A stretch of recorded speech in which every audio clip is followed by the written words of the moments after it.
dalawa sa atin yung ASX na yun na siya. So, kapag, guys, bigyan ko kayo ng super duper helpful tip pa.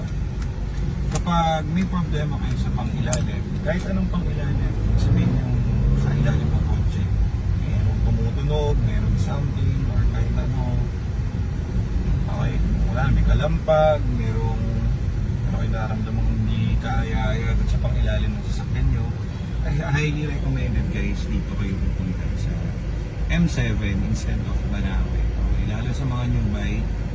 So, hindi ko naman sa sinisiraan yung Banawe, pero ang sistema na kasi sa Banawe since dati, kahit nung bata-bata pa ako, kakanayin kayo doon, magtitirahin kayo doon kapag wala kayong alam sa kotse. Tapos ang dami pang makulit yung magtitint na kahit na may tint ka, gusto itint yung kotse mo. So, gano'n. So, ayun, dito kayo pupunta sa pangilalim. Okay? Wala kayo ibang pupuntahan. Dito lang sa Santa Mesa yan.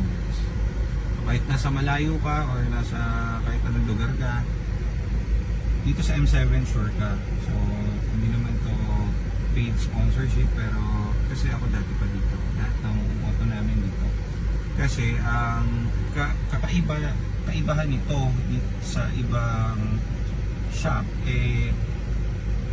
eto kasi, eto M7, napaka ng mga tao dito, napaka mabait, hindi na sa mabait na pagkakatiwalaan. So napaka-honest ng mga tao dito. So dati, bigyan ko lang kayo ng konting insight. Dati naghanap ako sa Banawe ng nisira yung kotse ko, rack and pinion. Pinadala ko sa Banawe. Ang quote sa akin guys is tumataginting na 40k or 20k, hindi bababa ng 20. Okay, so hirap na hirap ako humanap ng medyo mas mura-mura. So hindi naman sa binabudget ko yung sasakyan, pero syempre nagka-canvas tayo ng medyo mas mura. So dito dinala ko yung kotse ko. Ang lupit kasi alam niyo guys kung magkano ang kinote sa akin ng tao dito. Sinilip niya ilalim, sabi niya hindi naman kailangan palitan ng buo, yung rack and pinion mare-repair pa, yung bushing lang ang problem. So alam niyo guys kung magkano inabot, from 40k down to 40 pesos. No joke, 40 pesos.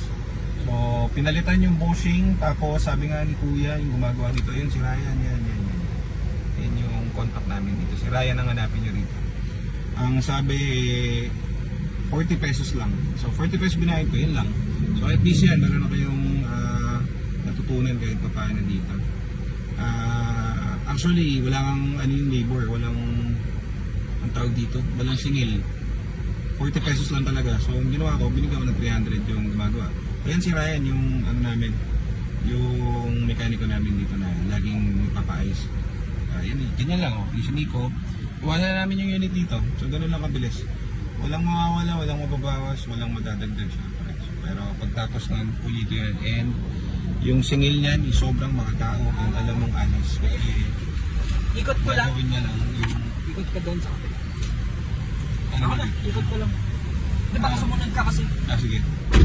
Ang guys, ang sistema nga lahat ng kotse namin, kasi iiwan mo dyan, tapos sirayan na bahala, tapos yun, tapos na agad.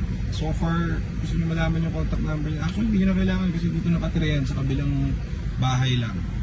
So dapat nyo lang si Ryan, sabihin nyo sa GTA Cars, Kira. So, okay guys, okay.